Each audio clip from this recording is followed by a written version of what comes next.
Subject identified as entity number 70, codenamed Cherubim of the Hollow Gaze, also referred to as the creche above, Heaven's Rejects, the neonatal choir. Classification: aberrant aerial entity, false neonate cluster.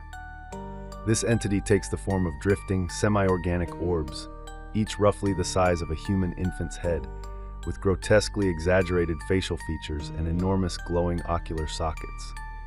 Their flesh appears wet, pale, and unfinished, like uncured wax or fetal tissue, with dangling gelatinous tendrils that pulse rhythmically with faint light. Some of the creatures seem to wear expressions of confusion or grief, though these features rarely animate beyond twitching lips or blinking eyes.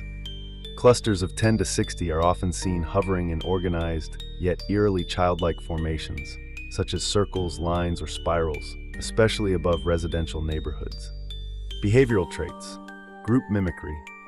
These entities tend to replicate human behaviors they observe, but imperfectly. For example, they might float in cribs arranged in an abandoned daycare or hover in seated poses above playgrounds. Emotive pulsing. Their eyes glow in a pattern that mimics human crying, laughing, or panicked blinking. The pulses are accompanied by a low, wet chittering from within the creature's spheroid bodies. Attachment response.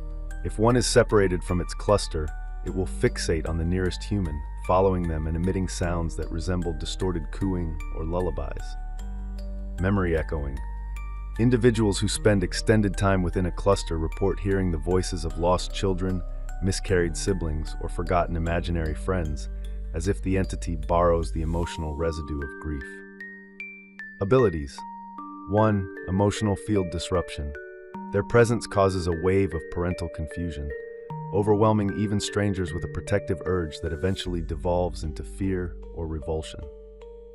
2. Lull absolution. Subjects exposed to their collective hum for more than 3 minutes fall into a hyper-suggestible trance that feels like falling back into the womb. Some never fully return. 3. Birthlight hypnosis. The glowing of their eyes, when viewed from below, can induce false memories of childbirth, childhood trauma, or abandonment. 4. Memory seeding. Individuals marked by a cherubim, typically via one of its dripping tendrils, begin to experience phantom flashbacks of childhood events that never occurred, often involving a twin who never existed. Weaknesses: sterile silence. Hospitals or surgical wards with high sterilization rates seem to disorient them. They react violently to antiseptics or formaldehyde, suggesting they rely on trace organic cues. Auditory feedback loops. Playing recordings of human infants crying in reverse causes clusters to scatter erratically or fall to the ground. Broken nesting. If more than 3 of the cluster are removed or destroyed in succession, the entire group becomes non-violent and inert, entering a state resembling mourning. Threat level: 7.110.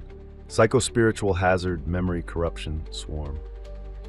Though not overtly violent, their effects are deeply disturbing and destabilizing, especially for anyone with a personal history of loss, fertility trauma, or childhood neglect. They do not hunt, but instead drift into neighborhoods where grief has rooted.